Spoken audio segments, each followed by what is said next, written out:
Hi friends, welcome back to my channel. আজকে আবারও একটা পনিরের রেসিপি নিয়ে আপনাদের সামনে এলাম। তো আজকে আবারও খুব কম সময় এবং কম এফর্ট দিয়ে একটা সুন্দর রেসিপি তৈরি করার চেষ্টা করছি মালাই পনির। চলুন দেখে নেওয়া যাক।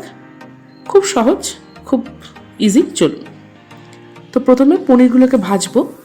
পনিরগুলোকে ছোটো ছোটো করে পিস করে কেটে রেখে দিয়েছি। কড়াইতে সামান্য পরিমাণে একটু রিফাইন্ড অয়েল গরম করে নিয়েছি, দিয়ে পনিরগুলোকে কড়াইতে দিয়ে দিচ্ছি পনিরগুলোকে ভেজে নেওয়ার জন্য।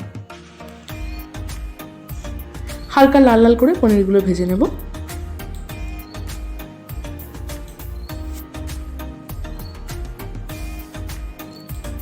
খুব বেশি কড়া করে পনির ভাজলে পনিরটা স্টিফ হয়ে যায়, সেজন্য হালকা করে ভেজে পনিরগুলোকে একটা প্লেটের মধ্যে তুলে রাখছি।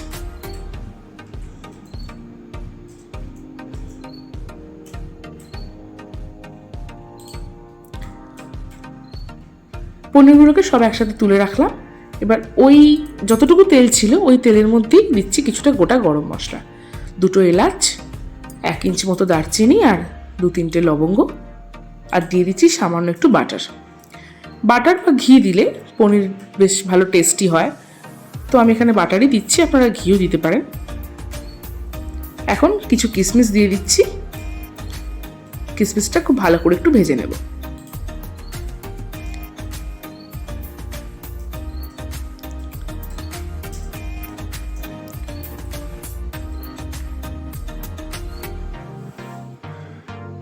গরম মশলার কিশমিশটা বেশ ভালো করে ভাজা হয়ে গেলে একটু সামান্য জল দিচ্ছি, কারণ একটু পোড়া লেগে যায় তো ওই জন্য। এরপর দিয়ে দিচ্ছি কয়েকটা আমন্ড আর একটু পোস্ত বাটা। তারপর ভাজা পনিরগুলো এর মধ্যে দিয়ে দেবো, দিয়ে একসাথে খুব ভালো করে একটু নেড়ে চেড়ে কষিয়ে নেব। আপনারা চাইলে কাজু বাটা দিতে পারেন, তবে আমি এখানে আমন্ড দিলাম। আমন্ড আর একটু পোস্ত একসাথে বেটে নিয়ে দিলাম। খুব ভালো করে মিশিয়ে নেওয়া হয়ে গেলে এর মধ্যে দিয়ে দিচ্ছি লিকুইড দুধ। আপনারা চাইলে মিল্ক পাউডার গরম জলে গুলে নিয়েও দিতে পারেন। এবার ভালো করে ফুটিয়ে নেব। এই পর্যায়ে স্বাদ মতো লবণ আর চিনিটাও দিয়ে দেব। একটু মিষ্টি মিষ্টি হয় এই রান্নাটা, তো একটু চিনি আর নুনের স্বাদটা ব্যালেন্স করে আপনারা দেবেন। খুব ভালো করে ফুট ধরে গেলে ফুটে উঠলে এর মধ্যে আরও একটু বাটার দিচ্ছি, আর একদম শেষে দিয়ে দেবো ড্রাই রোস্ট করে রাখা কাসুরি মেথি। কাসুরি মেথিটা কিন্তু অবশ্যই দেবেন, এতে কিন্তু পনিরের স্বাদ অনেকাংশে বেড়ে যায়। দিয়ে শেষবারের মতো একবার খুব ভালো করে নাড়িয়ে চাড়িয়ে একটু মিশিয়ে নেব।